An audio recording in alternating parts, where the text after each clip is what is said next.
모델을 실제로 평가를 해보기 전에 이 파라미터 개수들이 왜 이렇게 나오는지에 대한 것을 좀 설명을 좀 드리도록 할게요. 네. 여기 첫 번째 컨볼루션 레이어에서는 320개의 가중치들을 학습한다라고 되어져 있고요. 그 다음에 두 번째 컨볼루션 레이어에서는 18,496개의 그 파라미터들을 학습한다라고 되어져 있고, 그 다음에 첫 번째 댄스층에서는 31만 3,700개를 훈련한다라고 그 학습을 통해서 그 가중치들을 업데이트 시켜 나간다라고 되어져 있고, 가장 마지막에는 1,010개라고 되어져 있어요. 그래서 이거 전부 다 합치면 33만 3,526개가 돼요. 그죠? 자, 왜 이렇게 나오는지도 여러분들이 이해하실 수 있으셔야 됩니다. 자, 모델 파라미터에 대한 얘기를 좀 하도록 할게요. 요 밑에다가 서머리 바로 밑에다가 텍스트 셀로 제가 설명을 좀 드리도록 하겠습니다.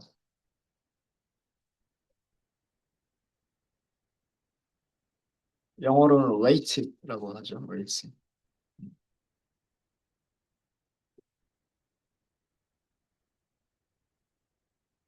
그러니까 첫 번째 컨버 2D 레이어 계층.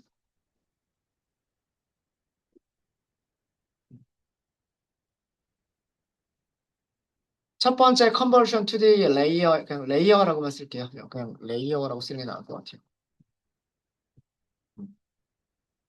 자, 우리 첫 번째 컨볼루션 레이어 만들었던 거 코드 잠깐만 볼게요. 코드 어떻게 만들었냐면, 이렇게 만들었어요.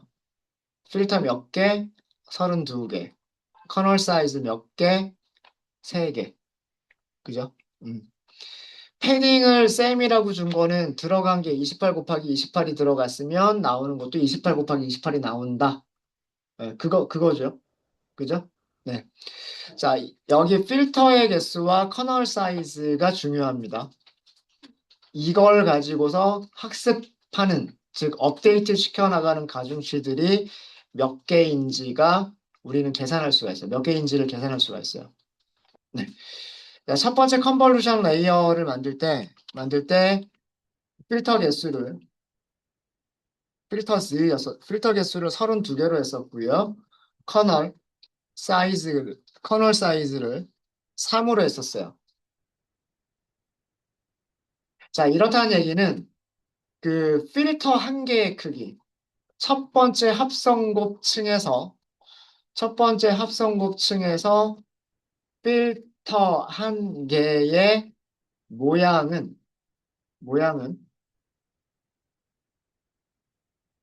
3 곱하기 3 곱하기 1이에요.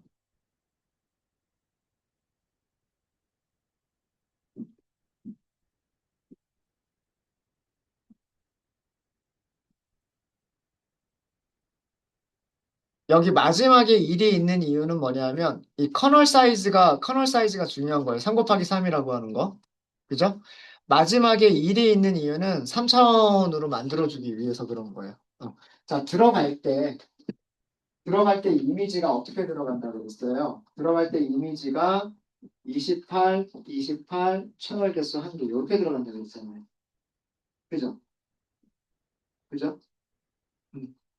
흑백 이미지여서 RGB가 없기 때문에 하나만 있기 때문에 흑백값 하나만 있기 때문에 이미지 세로 길이, 이미지 가로 길이, 채널 값 1개 이런 식으로 들어간다고 그랬죠. 그러면은 여기에서 합성법 2차원이라는 얘기는 엑시스 0번하고 엑시스 1번으로 한 칸씩 움직이면서 합성법을 하려고 하면 커널 사이즈는 요게 커널 사이즈고 요 깊이는 뭐에 의해서 결정이 된다? 입력 벡터의 뎁스에 의해서 그 커널의 나머지 차원은 결정이 되는 거예요. 이해되셨어요? 이해되셨습니까? 그래서 필터 한 개의 모양은 이렇게 생겼단 말이에요. 그리고 이런 필터가 전부 몇 개가 있는 거냐면 32개가 있는 거예요. 자, 그러면 필터 한 개의 가중치들. 가중치는 몇 개가 있겠어요? 3 곱하기 3 곱하기 1이 있겠죠. 어? 그렇지 않아요? 어, 여기 있는 픽셀 값에 우리가 곱해주는 값들이 어떤 값들을 곱해줘야 가장 좋은 모델이 나올까? 이거를 찾는 거잖아요. 맞아요? 최종적으로 이미지를 분류를 할 건데, 이미지를 분류할 때 어떤 값들을 곱해주면서 합성곱을 했을 때 제일 마지막에 끝에 가서 좋은 분류 결과를 내놓을까? 이거잖아요. 그러니까 여기 값들을 우리가 찾는 게 목적인 거죠. 이 필터를 어떻게 만들까? 이게 우리의 목적이란 말이에요. 맞아요? 선형회기식 만들듯이 그 이미지의 각각의 특성 값들에다가 어떤 W1, W2 이렇게 곱해주듯이 이것도 이미지에 있는 그 픽셀 값에다 곱해주는 값들이잖아요. 여기 있는 것들도. 그죠? 근데 필터 한 개에는 3 곱하기 3이잖아요. 3 곱하기 3. 그죠?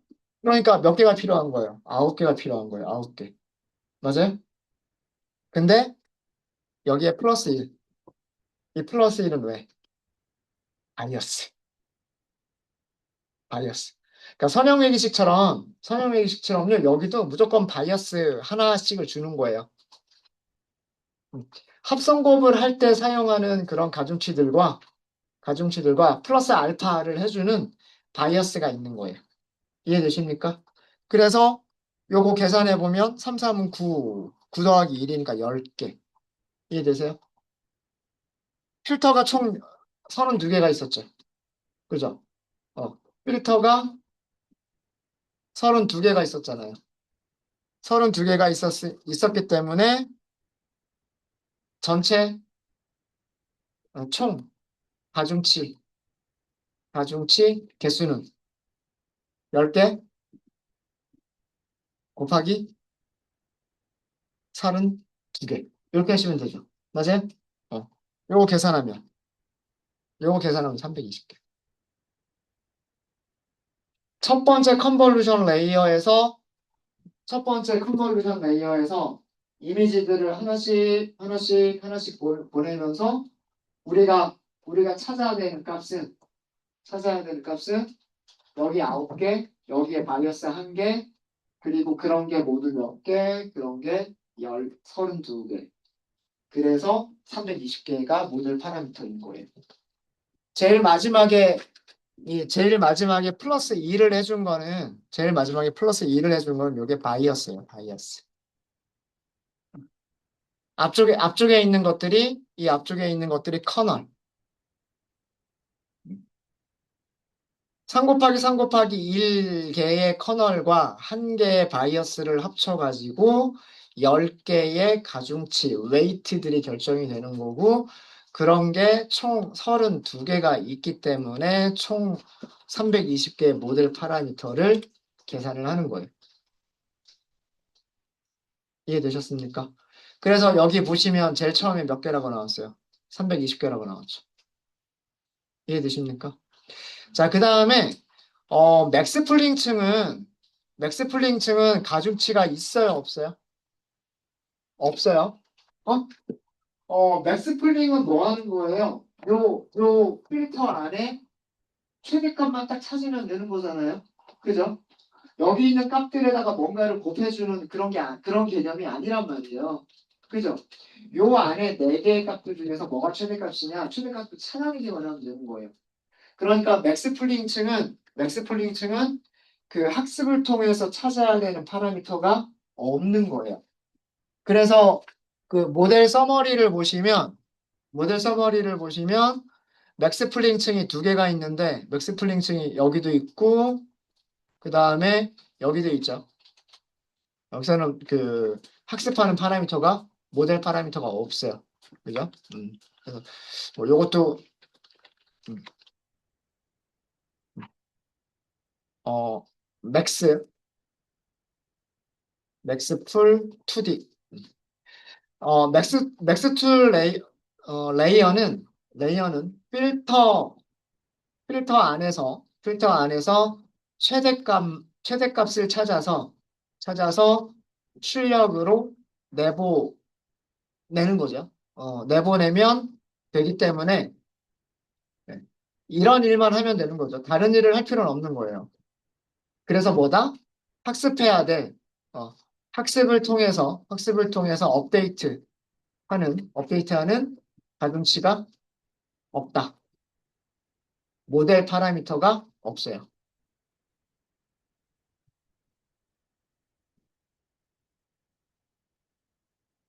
자, 이해되셨죠? 이해되셨죠?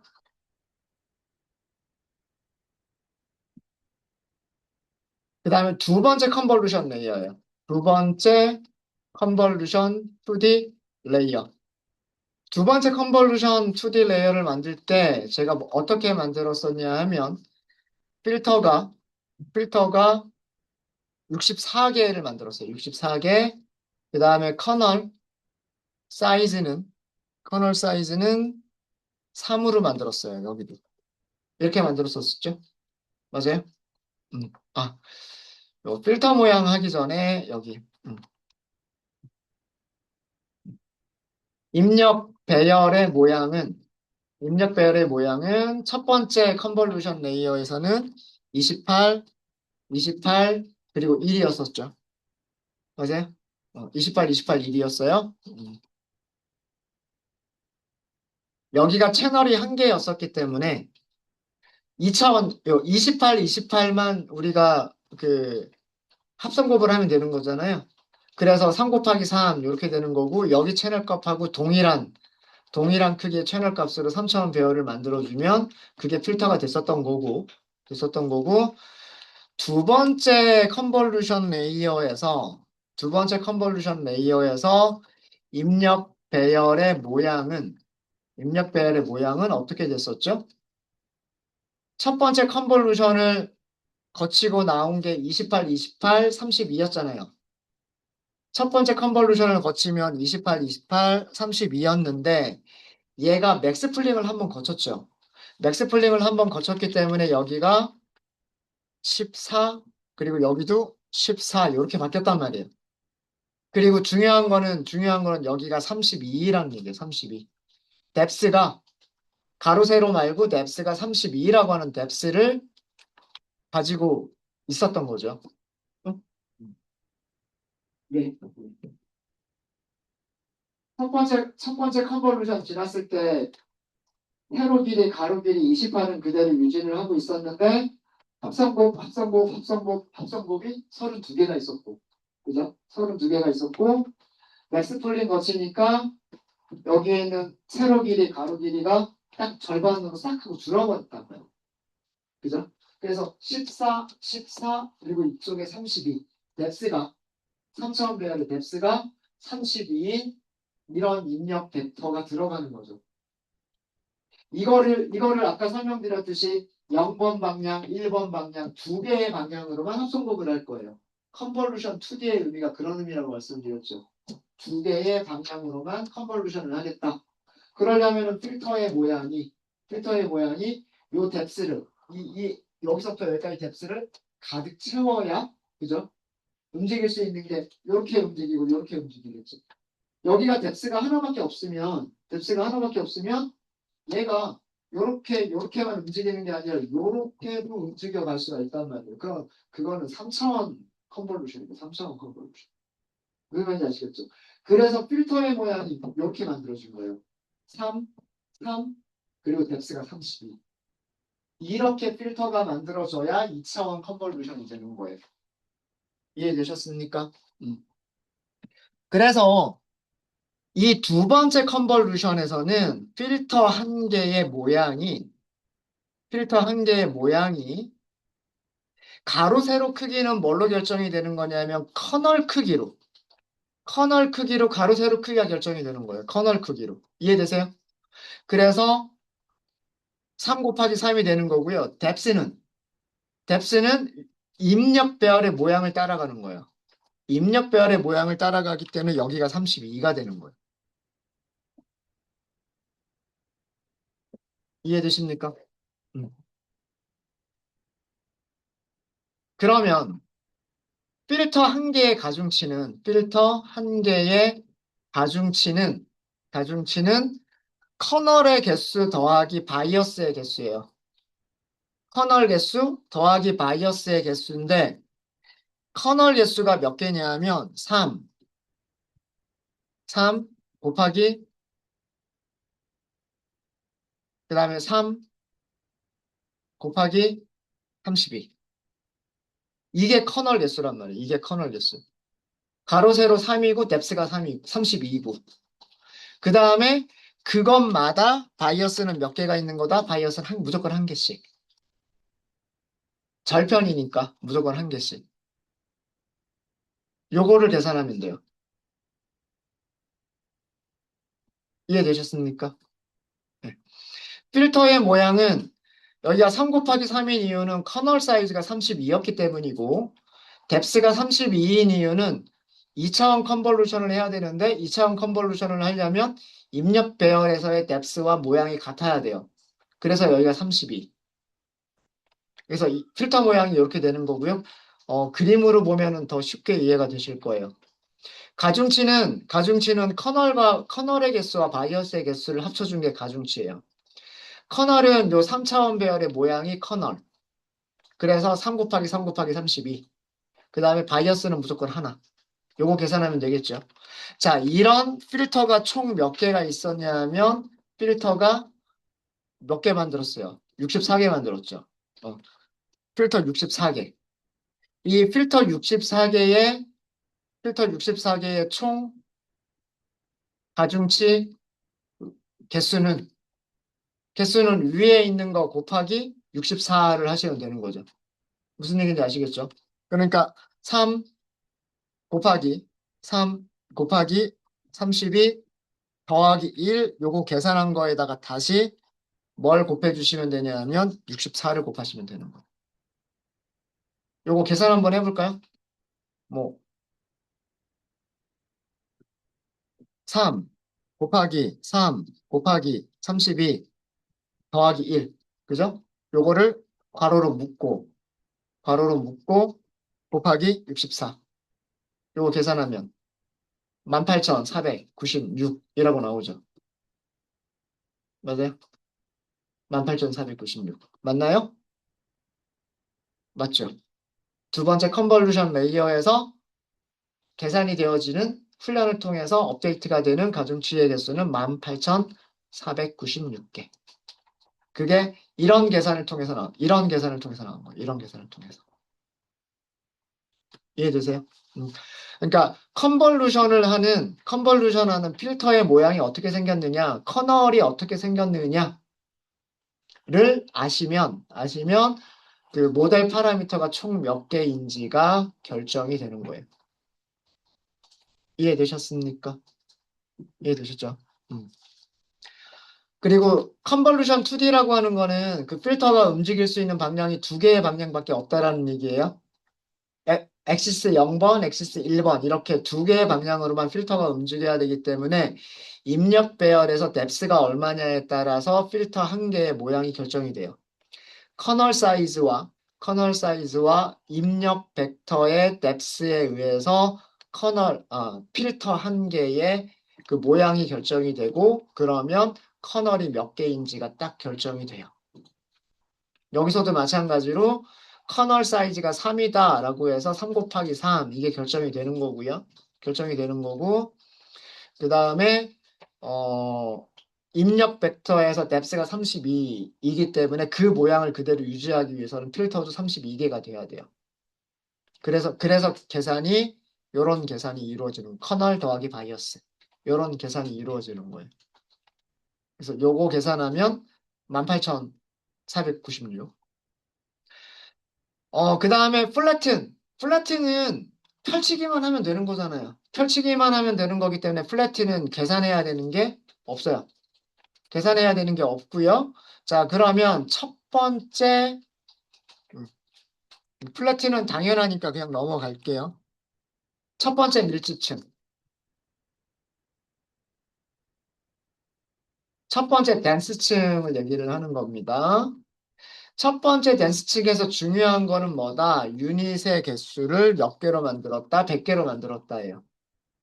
그죠? 100개로 만들었다.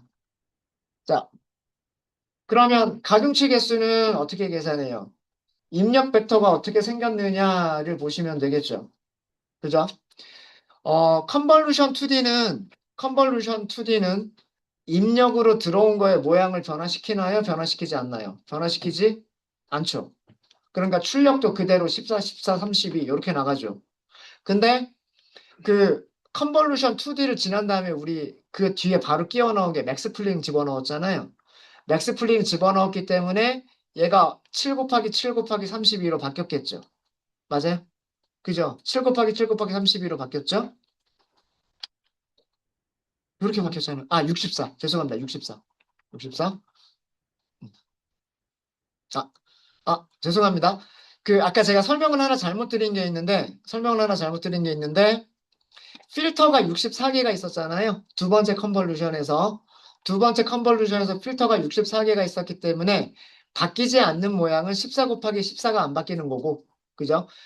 그 가로 세로 크기, 이미지의 크기인 가로 세로 크기 14 곱하기 14가 바뀌지 않는 거고, 그 다음에 필터는 64개를 지나기 때문에 뎁스가 64로 늘어나겠죠. 늘어나겠죠. 그래서 아웃풋은 14 곱하기 14 곱하기 64가 됐을 거예요. 14 곱하기 14 곱하기 64고 그게 플래튼을 거치게 되면 첫 번째 밀집층으로 들어오는 입력 배열의 모양은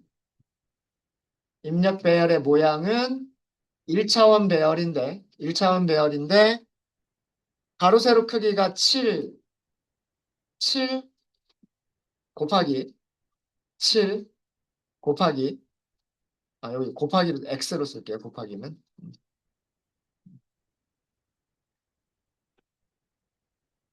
컨볼루션에서는 14 곱하기 14 했었지만 맥스 풀링을 지나면 그게 절반으로 바뀌죠. 절반으로 바뀌고 컨볼루션에서 필터가 64개가 있었으니까 뎁스도 64로 늘어났을 거란 말이에요. 그죠? 그러면 이런 모양의 1차원 배열이 밀집층으로 들어오는 거예요. 이해되세요? 7 곱하기 7 곱하기 64라고 하는 피처들을 가지고 있는 1차원 배열이 되는 거예요. 그죠? 그럼 여기다가 가중치들을 하나씩 하나씩 다 곱해야 되죠. 맞아요? 이게 가중치 개수예요. 이게 가중치 개수. 그리고 여기에다가 바이어스가 하나가 있죠. 맞아요? 그리고 그런 댄스가 전부 몇 개가 있냐면 100개가 있죠. 맞습니까? 그죠? 입력 배열의 모양이 이렇게 되기 때문에 그 유닛 한 개에 그 유닛이라고 하죠. 유닛 한 개의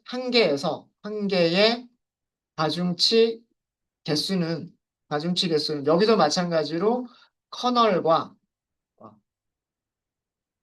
커널과 바이어스가 있을 텐데 바이어스는 무조건 한 개고요. 무조건 한 개고 커널의 개수는 이 입력벨의 모양과 똑같죠. 7 곱하기 7 곱하기 64란 말이에요. 그럼 이런 유닛이 총 몇 개가 있냐면 이런 유닛 100개, 100개의 가중치. 가중치는 여기에다가 곱하기 100을 해버리면 되겠죠. 맞아요? 그러니까 7 곱하기 7 곱하기 64 더하기 1 여기에다가 다시 곱하기 100을 하면 되는 거예요. 요게 첫 번째 밀집층에서의 그 개수인 거예요. 이해되십니까? 자, 요거 계산해 보면은요. 어, 요 마지막 거 계산해 보면은요.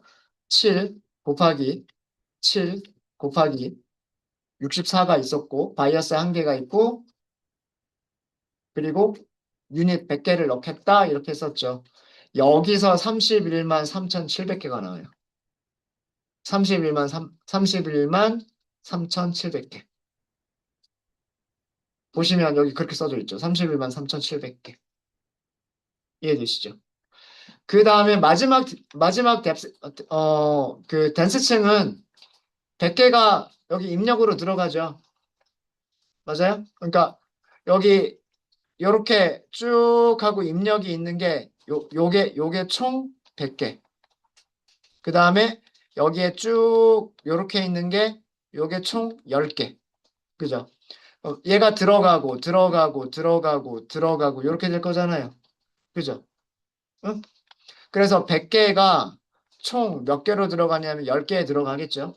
각각 한 개씩 바이어스가 한 개씩 있죠. 그리고 그게 총 10개가 있죠. 그죠? 맞아요. 그래서 요거 계산해 주면 제일 끝에 제일 마지막에 1010개 이렇게 나오는 거예요. 요 마지막 출력층의 그 가중치의 개수는 우리가 그 요 100개짜리 댄스랑 10개짜리 댄스를 연결한 거에서의 그 가중치 개수랑 다를 게 없어요. 음.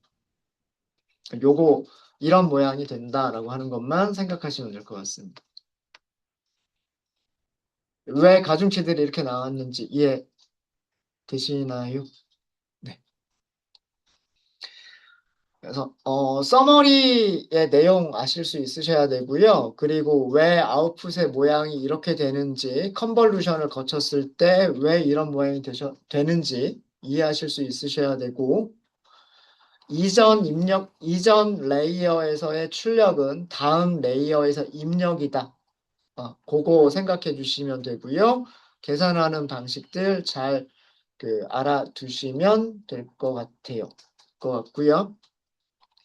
그리고 그 케라스는 모델을 이렇게 그려주는 그런 유틸리티가 있어서 간단하게 어떤 순서로 연결이 됐는지만 출력을 할 수도 있고 아니면 어떤 순서로 연결을 하는데 그 입력 텐서와 아웃풋 텐서가 어떤 모양인지까지도 같이 그려줄 수도 있다라고 하는 거 이렇게 알아두시면 될 것 같고 그 다음부터는 똑같아요. 컴파일한다.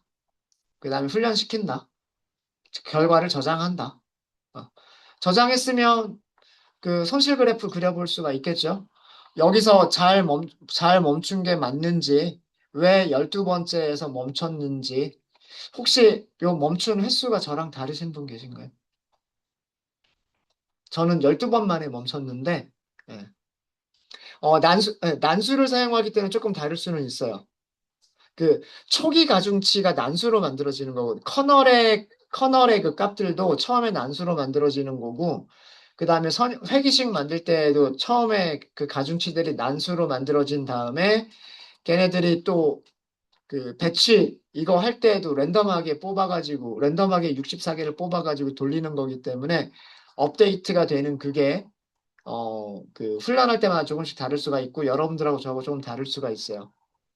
어, 넘파이의 난수 시드랑 뭐 케라스가 사용하는 난수 시드랑 이런 것들을 전부 똑같이 맞춰버리면 똑같은 결과가 나오겠지만 그거는 좀 힘들고 비슷한 결과는 나왔을 거예요. 어쨌든 1000번 이전에 끝나기는 했을 거다라는 얘기예요. 그죠? 음. 그렇게만 되면 되고요. 손실 그래프 한번 그려보도록 하겠습니다. 손실 그래프. 여기서 에포크가 몇 번 만에 끝났는지 여러분들 결과를 가지고서 하셔야 돼요. 여러분들 결과를 가지고서 하셔야 되고요. 어, 하셔야 되고.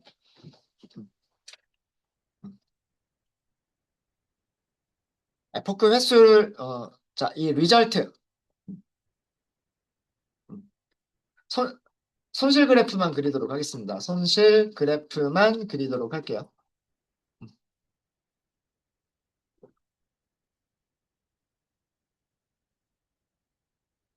리절트에는요. 히스토리만 있는 게 아니라 에포크라고 하는 것도 있어요. 에포크. 자, 요거 한번 출력해 보시면 0, 1, 2, 3, 4, 5, 6, 7, 8, 9, 10, 11 이렇게 나왔죠. 어. 에포크 0이 에포크 1번이라고 생각하시면 돼요. 에포크 11이 그 마지막 12번째 에포크라고 생각하시면 되고요.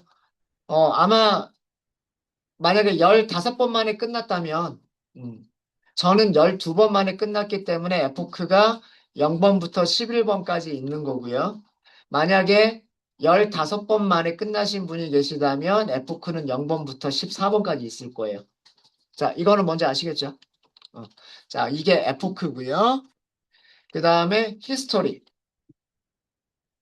히스토리는 리절트에서 히스토리라고 하는 변수를 찾으시면 돼요.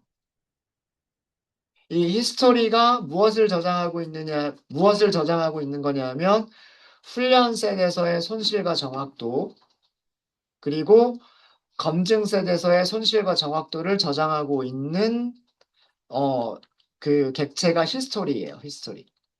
아셨죠? 음. 그러니까 이거는 에포크 번호라고 생각하시면 되고요. 어, 에포크 인덱스. 음, 인덱스라고 생각하시면 되고, 얘는 각각의 각, 에포크에서, 에서, 어, 훈련셋과 검증셋의 손실, 그리고, 정확도. 어, 이거를 저장하고 있는 게 히스토리예요. 히스토리. 어,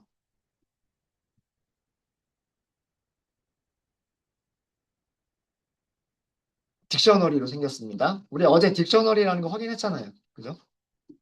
자, 그러면 그래프를 그냥 바로 그릴게요. PLT.점 플롯 선그래프로 그리면 되니까 fx를 어, fx를 x축으로 얘를 x축으로 하시면 돼요. 어, 제가 그 넘파이 배열로 어저께랑 조금 다른 거는 제가 numpy.a 레인지로 우리가 그냥 만들었었는데 여기 숫자가 저랑 다르신 분들 계시다고 해서 이 변수 이용하시면 그 하실 수 있으시니까 이 코드는 이 결과가 다르더라도 이 코드는 똑같이 사용하실 수 있는 코드입니다. 손실은 어디서 찾으시면 되냐면 히스토리에서 찾으시면 돼요. 그리고 그 아마 키 값이 로스라고 되어져 있을 거예요. 로스라고. 로스와 벨로스라고 되어져 있을 겁니다. 얘는 훈련셋의 손실이에요. 파란색으로 그릴게요. 마커 찍어주고 직선으로 그리도록 하겠습니다. 훈련 손실이에요. 훈련 손실. 그 다음에 검증셋의 손실은요. 검증셋의 손실은 똑같은 에포크에서 히스토리. 아마 키 값이 벨 로스라고 되어져 있을 거예요. 벨 로스. 여기는 빨간색 동그라미 점선으로 그리도록 하겠습니다. 이렇게 그리고요. 아, 죄송합니다. 여기는 이거 파라미터 이름 써줘야 돼요. 레이블이랑. 여기도, 여기는 밸리데이션. 플롯 함수 사용하실 때 앞에서 세 개는 포지셔널 방식, 그리고 뒤쪽에 그 다음부터는 반드시 그 파라미터 이름 써주셔야 돼요. 키워드 방식으로 주셔야 됩니다. 범례 표시하고요. 레전드. 그리드 그려주고요. 어, X 레이블은 에포크죠. 에포크 횟수. 그 다음에 Y 레이블은 로스죠. 로스. 손실. 이렇게 해서 쇼만 하시면 돼요.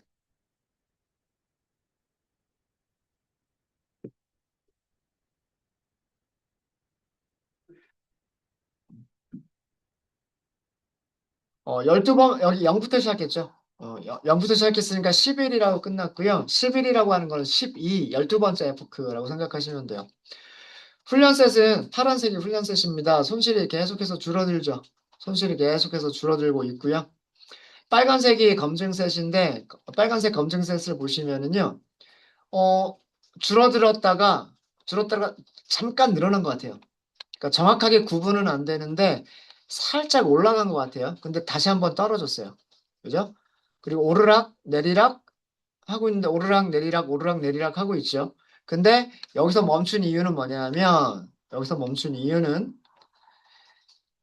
에포크 8번을 보시면 에포크 8번이 여기 있어요. 여기. F급 8번이 있고 그 뒤쪽에 있는 세 개의 값은 그죠? 그 뒤쪽에 있는 요 세 개의 값은 F급 8번의 위치보다 다 위쪽에 있어요. 그러니까 세 번 연속해서 그 이전의 최소값보다 세 번 연속해서 그 더 나쁜 손실이 나와버렸죠. 그래서 여기서 멈춘 거예요. 이해되십니까? 네. 이 차이가 조금 미세해서 그 정확하게는 잘 안 보이지만 요, 여기에 있는 것도 얘보다는 조금 작은 그런 손실이에요. 그게 그 의미가 뭐냐면 페이션스라고 말씀을 드렸죠. 훈련시킬 때 콜백에서 얼리 스타핑 콜백에서 이 페이션스의 의미가 그 직전에 가장 낮은 손실보다 몇 번, 세 번 연속으로 더 큰 손실이 나오면 자동으로 멈추겠다라고 하는 게 이게 페이션스의 의미였었던 거예요. 이해되시죠? 음. 그래서 요 뒤쪽에 요 세 번이 얘보다 컸었기 때문에 여기서 멈춘 겁니다. 그러면 인덱스가 8번이니까 아홉 번째 에포크가 가장 좋은 그런 과대적 합도 좋으면서 가장 좋은 그런 모델이 되는 거고요. 모델이 되는 거고, 모델 평가까지만 하고 저희 오늘 수업 마치도록 하겠습니다. 모델 평가를 해보면 두 가지 비교해 보시면 되겠죠. 훈련 셋을 평가를 해보고, 그 다음에 검증 셋을 평가를 해보시면 되겠죠. 평가할 때 뭐 쓰시면 돼요? 그냥 evaluate 쓰시면 되잖아요. 네. 모델.evaluate x에는 x train 주시면 되고요. y에는 y train 주시면 돼요. 여기도 배치 사이즈 줄 수 있어요. 근데 뭐 배치 사이즈 안 주셔도 상관없습니다. 이렇게 하시면 훈련 셋에서의 손실과 검증을 바로 보여줄 거예요. 아, 손실과 그리고 정확도를 보여줄 거고요. 그 다음에 검증 셋에서는 모델점 똑같이 evaluate라고 하시고요. x는 x validation, val이라고 되어져 있는 거 있죠. 그 다음에 y는 y val이라고 하는 거를 주시면 됩니다. 훈련 셋은 48,000개가 있었고 검증 셋은 12,000개가 있었기 때문에 검증 셋이 훨씬 적게 그 시간이 걸릴 거예요. 자, 볼게요. 정확도 볼게요. 훈련세 정확도 얼마? 95.49%. 검증세 92.3% 이렇게 나왔습니다. 어제보다는 좋아졌죠. 어제는 90% 초반대였어요. 그죠? 그리고 검증셋이 아마 80% 후반, 88인가 89였었던 것 같은데, 그래도 92%까지 올렸네요, 우리가. 그죠? 네. 이렇게 합성곱을 넣어서 이렇게 그 정확도를 더 높였습니다. 음. 네. 오늘 수업은 여기까지 할 건데요. 여기까지 혹시 질문 있으십니까? 네. 네. 네. 직사 커널 사이즈 아, 잠깐만요. 커널 사이즈를 이처럼 배열로 줄 수가 있던가? 문서를 한번 봐야 될 것 같은데. 네. 근데 굳이 정사각형으로 안 줄 이유는 없는데 만약 이건 제가 문서를 한번 찾아볼게요. 커널 사이즈라고 하는 거를 만약에 뭐 2, 3 이런 식으로 2차원으로 줄 수 있다라고 한다면 그러면 커널을 아마 요렇게 만든 걸 거예요. 뎁스는 자동으로 지정이 되는 거고 여기는 이런 식으로 해서 될 거예요. 근데 요거는 제가 문서를 좀 봐야 되겠어요. 어. 숫자를 하나만 주는 경우는 그건 정사각형. 3이라고만 주면 3 곱하기 3, 5라고 주면 5 곱하기 5 이렇게 되는 거고요. 만약에 커널 사이즈를 이런 식으로 2차원 그 리스트 형태로 줄 수 있다라고 한다면 그러면 이건 직사각형으로 되는 거예요. 근데 그거는 제가 문서를 좀 확인해 봐야 되겠습니다. 직사각형으로 만들어 본 적은 없어가지고. 어. 네, 또 질문 있으실까요? 문서, 음, 네, 그 콤보 레이어 필터가 네, 처음에는 32개였다가 두 번째는 64개가 됐잖아요. 네네네. 이게 그럼 두 배씩 이렇게 아니요, 되는 건가요? 아니요. 그렇지 않아요. 꼭 두 배씩 증가하게 만들어라는 아니고 저거 하이퍼 파라미터예요. 그러니까 제일 처음에 컨볼루션 레이어를 64개로 만들고 두 번째 컨볼루션 레이어도 64개로 만들고 이럴 수도 있고 그럴 수도 있고 아니면은 반대로 앞에서 64개로 만들고 뒤쪽에서 좀 작게 만들고 그럴 수도 있고 예. 지금처럼 앞에서 좀 작게 만들고 뒤쪽에서 더 크게 만들고 이렇게 할 수도 있고 이거는 하이퍼 파라미터예요. 근데 제가 여기 숫자를 32, 64로 쓴 거는 지금 뭐 8의 배수를 이용해서 한 거고요. 예. 그 다음에 그 제가 흉내를 낸 거라고 말씀드렸죠. 예, 그 합성곱 신경망으로 좋은 성능을 낸 모델이 있는데 거기 이름이 붙어 있는 게 있어요. 무슨 무슨 모델이라고 이름이 붙어 있는 게 있는데 그게 처음에 작게 만들었다가 그 다음에 크게 만들었다가 이런 식으로 만들어서 저도 그거를 흉내내서 한번 만들어 본 거예요. 네. 근데 작게 만들고 크게 만들고 작게 만들고 이렇게 할 수도 있어요. 그러니까 컨볼루션 레이어를 더 많이 이렇게 넣을 수도 있어요. 음. 크게 만들고 작게 만들고 크게 만들고 이렇게 할 수도 있고 작게 만들고 크게 만들고 작게 만들고 이렇게 할 수도 있고 그런 식으로 컨볼루션 레이어는 몇 개를 붙여도 되고 몇 개를 붙이든 상관이 없어요. 그리고 저기 이 뒤에 뎁스도 변경해 가면서 저거는 하이퍼 파라미터예요. 그리고 그 반드시 컨볼루션 뒤쪽에 반드시 맥스 플립을 붙여야 되는 것도 아니에요. 어떤 신경망 같은 경우에는 컨볼루션을 두 번 연속 실행하고 난 다음에 맥스 플립을 붙이게 돼요. 네, 그런 녀석들도 있어요. 네, 그런 녀석들도 있습니다. 그러니까 그런 것들은 전부 다 설계하기 나름이에요. 설계하기 나름입니다. 뭐 꼭 두 배가 돼야 된다 그런 건 없어요. 그런 건 없어요. 네, 또 질문 있으십니까? 네, 처음 콤보에서 네, 마이너스 네. 하나의 레이어를 쓰고 난 다음에 18분하기 18분 평면에 있는 모든 원소들에 대해서 바이어스라는 습관을 합니다. 어떻게 더해주면 돼요? 네, 맞아요, 맞아요, 맞아요, 맞아요. 네. 곱하잖아요. 곱하고 뭐 이렇게 해서 이런 값들이 나오겠죠. 거기에 다 스칼라를 똑같은 값을 다 더해준다는 그런 의미라고 생각하시면 돼요. 네, 또 그러니까 또 질문 있으십니까? 또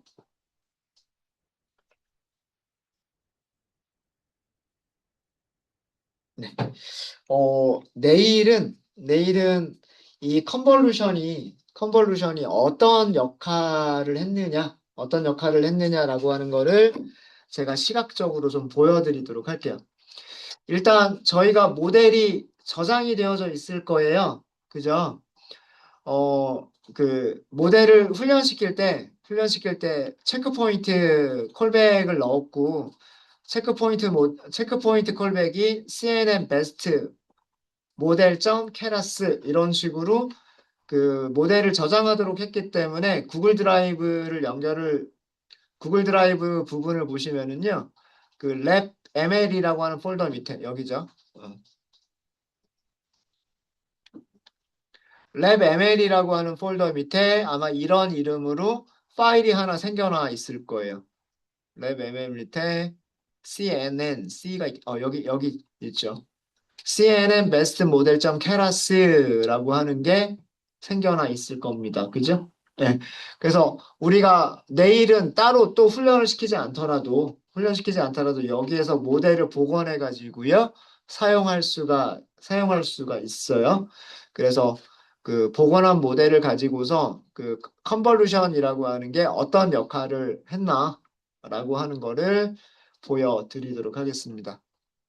음, 이제 뭐 한 시간도 채 남지 않았는데 여러분들 교재 한번 꼭 읽어보세요. 8장이죠. 8장에 1절 하고요. 그다음에 8장에 2절 그 두 개를 8장에 1절은 코드가 하나도 없어요. 그래서 그냥 이론적인 컨볼루션에 대한 이론적인 내용들만 컨볼루션과 풀링에 대한 이론적인 내용들만 8장의 1절에서 쭉 저자가 설명을 하고 있고요.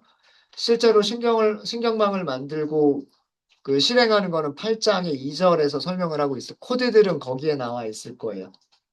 뭐 제 코드랑 완전히 똑같지는 않겠지만 비슷하게 이렇게 구성이 되어져 있으니까 교재 읽어보시면 아마 그 이해가 더 잘 되실 겁니다. 네, 그럼 수업은 여기까지 하고요. 질문 있으시면 언제든지 질문 주세요.